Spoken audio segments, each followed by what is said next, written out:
मैं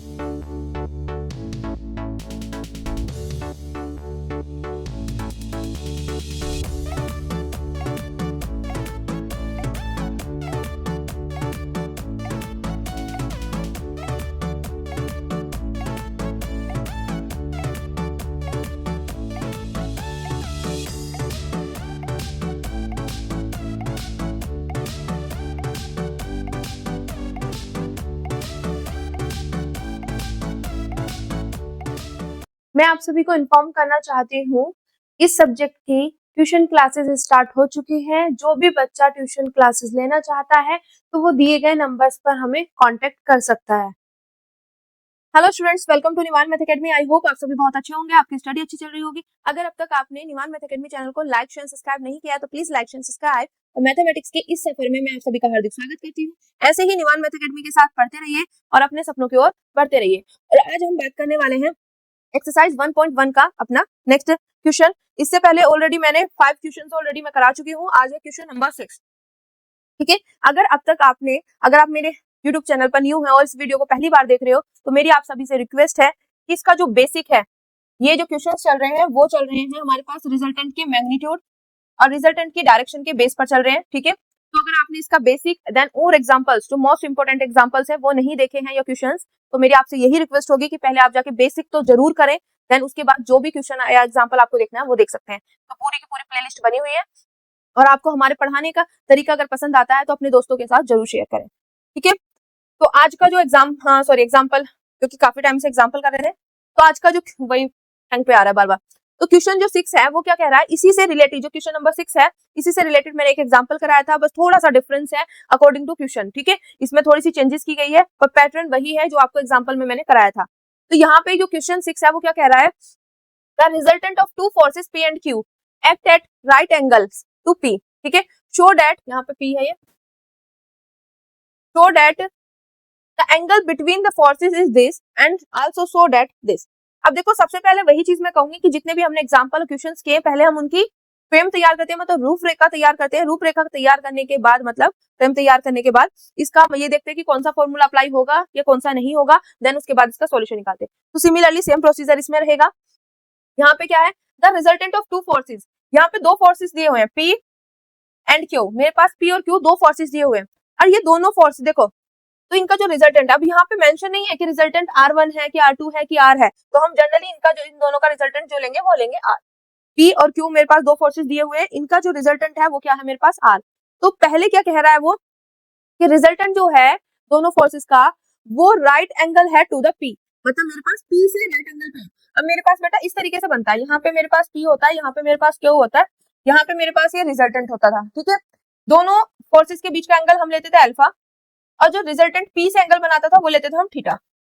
ठीक है, तो यहाँ पे आप ध्यान से सुनो तो क्या बोल रहे हैं, रिजल्टेंट मतलब R जो है वो एक्ट कर रहा है right angle to the P से राइट एंगल पे, मतलब क्या दिया हुआ है, एंगल थीटा। थीटा एंगल क्या दे दिया बेटा यहाँ पे इन्होंने, 90 डिग्री, क्योंकि हमें पता है जो रिजल्टेंट P से जो एंगल बनाता है वो उसकी डायरेक्शन दिखा रहा है, मतलब थीटा एंगल दिखा, थीटा एंगल की वैल्यू होती है। तो इन्होंने यहाँ पे जो ये लैंग्वेज में दी हुई है, तो जिस बच्चे को बेसिक्स समझ आ गया या बेसिक उसने कर लिया तो वो इजिली ये चीज कैच कर सकता है कि भाई ये जो राइट एंगल वाली बात बोली है कि P से R जो है राइट एंगल बना रहा है, मतलब वो थीटा की वैल्यू दे रहा है कि यहाँ पे इस क्वेश्चन में थीटा की वैल्यू 90 डिग्री है। ठीक है, क्लियर हो गया।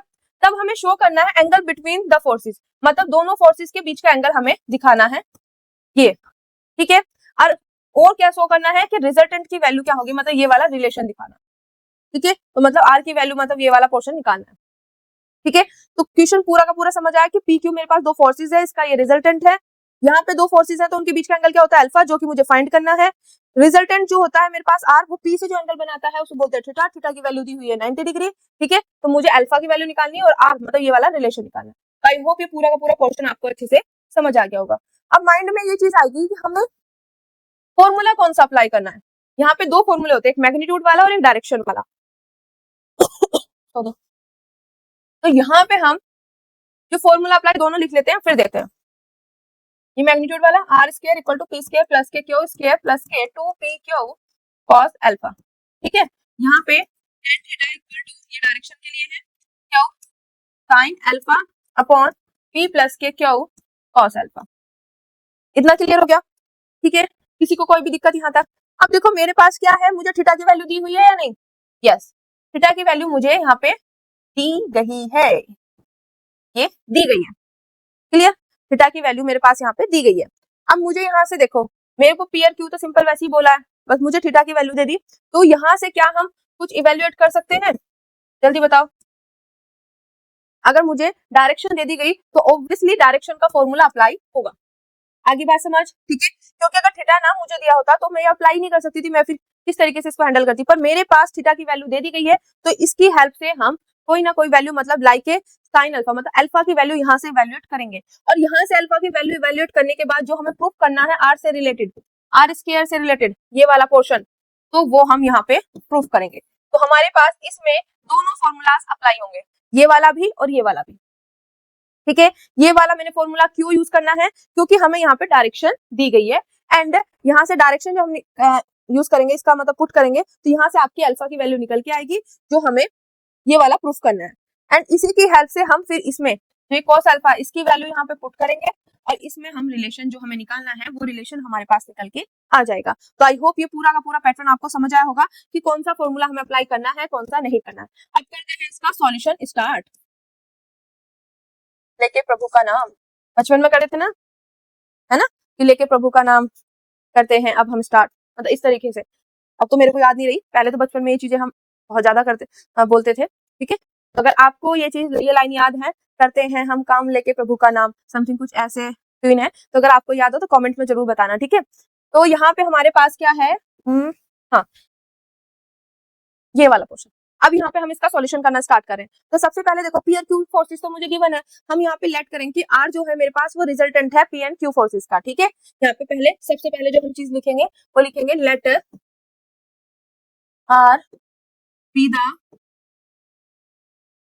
resultant or be the resultant of two forces P and Q. P and Q का हमने क्या मान लिया, resultant to forces P and Q का जो रिजल्टेंट है वो R है, एंड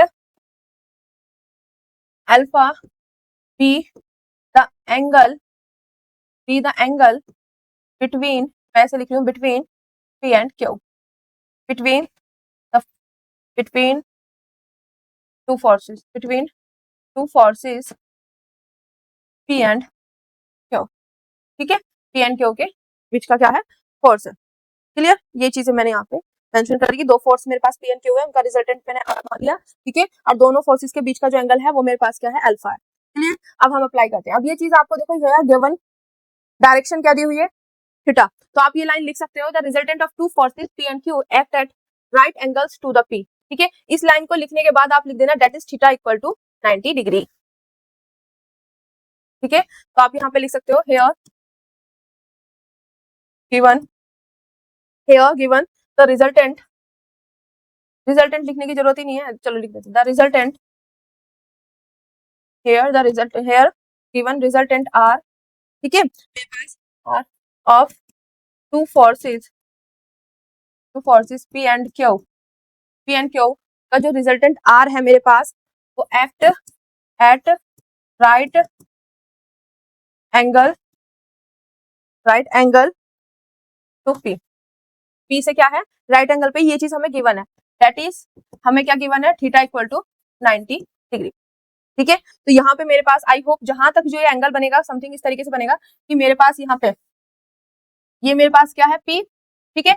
अब पी से राइट एंगल पे क्या है मेरे पास, रिजल्टेंट राइट एंगल पे एक्ट कर रहा है, ये थीटा की वैल्यू तो है, ठीक है, थीटा की वैल्यू क्या है, 90 डिग्री। तो मेरे पास आर, अब वो सॉरी क्यू जो होगा वो कहीं इधर होगा, दिस इज क्यू, इस तरीके से, ठीक है। और ये पूरा का पूरा एंगल जो होगा वो मेरे पास क्या होगा, अल्फा। तो मेरे पास इस तरीके से ये बनेगा, ठीक है। अगर मैं इसको पैरेललोग्राम यहाँ से बनाना चाहूँ, थोड़ा सा इसको पीछे करके,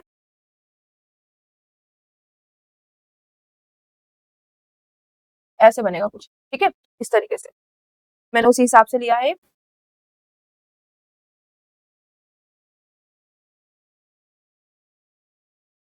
तो मैं यहाँ से हटा दूं,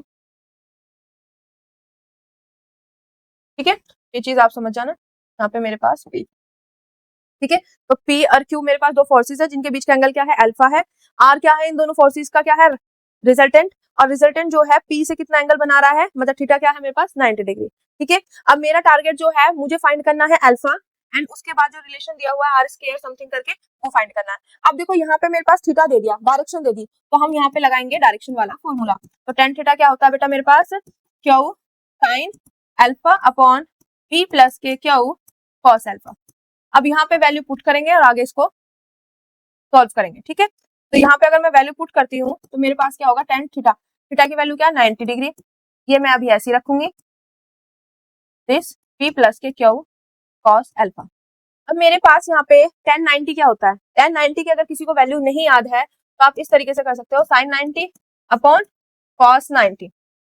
ठीक है, sin 90 की वैल्यू होती है 1, cos 90 की वैल्यू होती है 0, तो ये हमारे पास आ जाएगी 1/0। या आपको डायरेक्ट याद है तो आपको पता है इसकी वैल्यू क्या होती है मेरे पास, अनडिफाइंड फॉर्म इन्फिनिटी। ठीक है, और इन्फिनिटी मतलब 1/0। ठीक है, क्लियर। तो मेरे को ये वाली फॉर्म यहाँ पर यूज करनी है, तो मेरे को इसको भी लास्ट में मतलब यही कन्वर्ट करना पड़ता, तो मैंने ये चीज ज्यादा बेटर इसी तरीके से आपको बता दी। ठीक है, तो ये आपको पता है tan 90 जो होता है वो हमारे पास क्या होता है, अनडिफाइंड होता है, उसको हम डिफाइन कर सकते हैं इन्फिनिटी, या उसको हम इस तरीके से लिखे तो 1/0, क्योंकि जीरो कभी भी किसी भी नंबर को डिवाइड नहीं करता है, अगर जीरो डिनोमिनेटर में आ जाता है तो वो अनडिफाइंड फॉर्म बनती है। ठीक है, क्योंकि मुझे इस फॉर्म का यूज करना था इसलिए मैंने ये सीधा लिखा, तो Q sine alpha upon P plus के क्यू कॉस अल्फा। अब आपके माइंड में आएगी कि मैम कैसे यूज करना था। अब देखो, अब यहाँ पे इसकी मल्टीप्लाई से इसकी मल्टीप्लाई से, तो मेरे पास क्या आ जाएगा यहाँ पे P प्लस यहाँ पे मैं खींचू, यहाँ पे आएगा P plus Q cos alpha equal to, क्योंकि मैंने क्या किया, इस पूरे को उठा के यहाँ ले आई, तो ये क्या हो गया 1 से मल्टीप्लाई हुआ तो एज इट इज ही आएगा। अब इसको इधर लेके जाऊंगी, 0 के साथ मल्टीप्लाई होगा तो मेरे पास क्या आएगा 0। मुझे निकालनी है अल्फा की वैल्यू, तो क्यू कॉस अल्फा यहीं पे रहेगा, ये प्लस में P है तो इधर जाके माइनस में। ठीक है, अब मुझे कॉस मतलब एंगल अल्फा की वैल्यू निकालनी है, तो कॉस अल्फा की वैल्यू क्या है, ये मल्टीप्लाई में तो इधर जाके डिवाइड में। ठीक है, मुझे अल्फा चाहिए तो cos inverse equal to minus के P by Q. This is your answer जो हमें दिखाना था। ये शो करना था कि दोनों फोर्सेस के बीच का जो एंगल है वो मेरे पास क्या है, कॉस इनवर्स माइनस के P बाय क्यू, और यही मेरे पास आंसर आया है, कॉस इनवर्स माइनस के P बाय क्यू। तो ये फर्स्ट पार्ट जो हो गया आपका प्रूफ हो गया। अब सेकंड में आपको क्या दिखाना था बेटा, सेकंड में आपको दिखाना था ये R square equal to Q square minus के P स्क्वायर। तो जो मेरे पास ये दिखाना है हम इसी का यहाँ पे यूज करेंगे। Now R square equal to P square plus के क्यू स्क्वायर प्लस के 2P क्यू कॉस अल्फा। ठीक है, क्लियर, ये मेरे पास आ गया। अब यहाँ पे r square as it is, P square भी as it is, q square भी एज इट इज, प्लस के 2P क्यू भी एज इट इज, पर यहाँ पे हम कोस अल्फा की वैल्यू, क्योंकि आपने देखा होगा वहां पे मेरे पास आर और P में रिलेशन है, वहां पे एंगल मतलब ये अल्फा वाला या कोस वाला कोई भी पोर्शन नहीं है, तो इसका मतलब जो हमने ये पहले इवेल्युएट किया है कोस अल्फा की वैल्यू मैं यहाँ पे क्या करूंगी, पुट करूंगी, तो ये भी मेरे पास मोस्ट इंपोर्टेंट है। ठीक है, तो कोस अल्फा की वैल्यू क्या है, माइनस के P बाय क्यू। इतना क्लियर हो गया। इस क्यू से ये क्यू कैंसिल, रिमेनिंग क्या बचेगा, R square equal to P square plus के क्यू स्क्वायर, यहाँ से देखो प्लस माइनस माइनस, अब यहाँ पे 2 और ये P यहाँ पे, तो टोटल कितना हो गया 2P स्क्वायर। तो यहाँ से क्या होगा, R square equal to Q square, अब यहाँ पे P है वहां पे माइनस के 2P है, तो देखो दोनों चीजें सेम है, पर यहाँ पे प्लस है वहां पे क्या है, यहाँ पे प्लस वहां पे माइनस, तो यहाँ से क्या होगा सब्ट्रैक्ट होगा बड़े में से छोटे को, तो 2 में से 1 गए 1, और साइन आएगा बड़े वाले का मतलब 2 का, तो आ जाएगा माइनस के P स्क्वायर। ठीक है, और यही चीज हमें क्या करनी थी, प्रूफ करनी थी। You can see Q square minus के P स्क्वायर। ठीक है, तो हमने ये दो फोर्सेस दिए हुए थे, इनका रिजल्टेंट आर मान लिया, दोनों के बीच का एंगल अल्फा मान लिया, जो हमें निकालना है, हमें यहाँ पे जो है डायरेक्शन मतलब थीटा की वैल्यू हमें दी हुई थी, एक लैंग्वेज की फॉर्म में थी, हमने इसको नोटिस किया कि P से रिजल्टेंट जो एंगल बनाता है वो थीटा मतलब डायरेक्शन की वैल्यू होती है, वो थीटा की वैल्यू। अब थीटा की वैल्यू आने के बाद हमें पता है ये भी यूज होगा, उसको प्रूफ करने के लिए ये वाला यूज। अगर ये वाला प्रूफ आर स्क्वायर वाला प्रूफ ना करना होता तो हमारे पास सिर्फ डायरेक्शन दी हुई है, तो ये वाला फॉर्मूला अप्लाई होगा। ठीक है, तो दोनों चीजें करनी है तो दोनों फॉर्मूले अप्लाई करेंगे, तो उसी हिसाब से जो जो चीजें हमें लेट करनी थी वो लेट कर ली, जो गिवन है वो हमने लिख दिया, इस फॉर्मूले को अप्लाई करा, और यहाँ से मेरे पास निकल के आ गया, फिर सेकंड फॉर्मूले को अप्लाई करा। तो आई होप आज का लेक्चर आपको अच्छे से समझ आया होगा। अगर आपको हमारी ये वीडियो लेक्चर सीरीज पसंद आ रही है तो अपने दोस्तों के साथ ज्यादा से ज्यादा शेयर करें, हमें सपोर्ट करें। देन अगर आप हमें सपोर्ट करते हैं तो इससे हमें भी मोटिवेशन मिलती है कि बच्चे हमें सपोर्ट कर रहे हैं, तो इससे ज्यादा और काम करने की हमें मोटिवेशन मिलती है। ठीक है, तो मिलते हैं अपने नेक्स्ट लेक्चर में। ऐसे ही हंसते रहे, मुस्कुराते रहे और निवान मैथ अकेडमी के साथ अपने सपनों की ओर बढ़ते रहे। जय हिंद, जय भारत। मैं आप सभी को इन्फॉर्म करना चाहती हूँ, इस सब्जेक्ट की ट्यूशन क्लासेस स्टार्ट हो चुकी हैं। जो भी बच्चा ट्यूशन क्लासेस लेना चाहता है तो वो दिए गए नंबर्स पर हमें कांटेक्ट कर सकता है।